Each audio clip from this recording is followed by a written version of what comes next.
이 서비스 덕분에 숨겨진 보험금을 찾은 경우도 있었어요. 돌아가신 부모님이 자녀들 모르게 들어둔 보험이 있었는데 이 서비스로 확인해서 수천만 원의 보험금을 받은 거죠. 특히 요즘처럼 재산이 복잡하게 얽혀있는 시대에는 이런 서비스가 정말 중요합니다.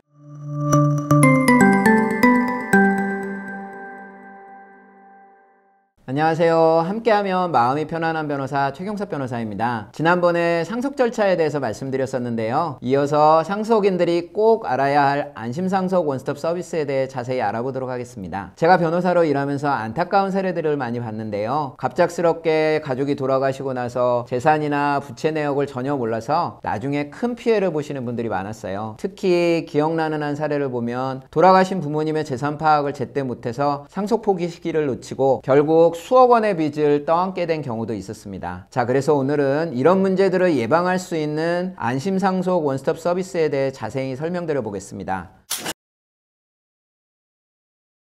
먼저 이 서비스를 어떻게 신청할 수 있는지 알아볼게요. 크게 두 가지 방법이 있습니다. 온라인 신청과 방문 신청입니다. 온라인 신청은 정부24 홈페이지에서 하실 수 있고요. 1순위나 2순위 상속인, 쉽게 말해서 자녀나 배우자, 부모님 같은 경우에는 온라인으로 편하게 신청하실 수 있습니다. 방문 신청은 시청이나 구청, 동주민센터에서 가능하고요. 중요한 건 신청 기간입니다. 사망일이 속한 달의 말일부터 6개월 이내에 신청하셔야 하고요. 특히 후순위 상속인은 반드시 방문 신청을 하셔야 합니다. 자, 그럼 필요한 서류는 뭐가 있을까요? 방문 신청할 때는 본인 신분증이 필요하고요. 가족관계 증명서 같은 상속관계 증빙 서류도 필요합니다. 혹시 대리 신청을 하시는 경우에는 위임장, 인감증명서도 챙기셔야 됩니다. 온라인으로 신청하실 때는 공인인증서가 필요하고요. 정부24 홈페이지에서 안심상속을 검색하시고 사망자 재산조회 통합처리 신청을 클릭하시면 됩니다. 여기서 제가 특별히 강조드리고 싶은 게 있습니다. 바로 조회 항목 선택인데요. 부동산, 예금, 보험, 국민연금, 자동차 등 다양한 재산 내역을 한 번에 조회하실 수 있습니다. 예전에는 이걸 일일이 각각의 기관을 방문해서 확인해야 했는데요. 이제는 한 번의 신청으로 다 확인할 수 있게 된 거죠. 결과는 보통 7일에서 20일 정도 걸리고요. 온라인이나 문자, 우편, 방문 수령 중에서 편한 방법으로 받아보실 수 있습니다. 실제로 제가 맡았던 한 사례를 보면요. 이 서비스 덕분에 숨겨진 보험금을 찾은 경우도 있었어요. 돌아가신 부모님이 자녀들 모르게 들어둔 보험이 있었는데 이 서비스로 확인해서 수천만 원의 보험금을 받은 거죠. 특히 요즘처럼 재산이 복잡하게 얽혀있는 시대에는 이런 원스톱 서비스가 정말 중요합니다. 예전에는 직장인들이 일일이 기관을 방문해야 해서 시간도 많이 걸리고 놓치는 것도 많았는데 이제는 이런 불편함이 많이 해소됐습니다. 마지막으로 한 가지 당부드리고 싶은 거는 이 안심상속 서비스만 100% 믿어서는 안 된다는 건데요. 제 의뢰인분들 중에서도 재산조회 서비스를 통해 조회한 정보가 달라가지고 집이 있는 줄 모르고 있다가 기존 주택을 매도하면서 양도세 문제가 발생하신 분들도 계시고요. 또 이런 사례가 실제로 있기 때문에 반드시 검수하시는 과정은 필요합니다. 이 서비스는 단순히 재산을 파악하는 걸 넘어서 여러분의 권리를 지키는 첫 단추라고 생각하셔야 해요. 정확한 재산 파악이 있어야 상속폭이나 한정 승인 같은 중요한 결정도 하실 수 있는 거니까요.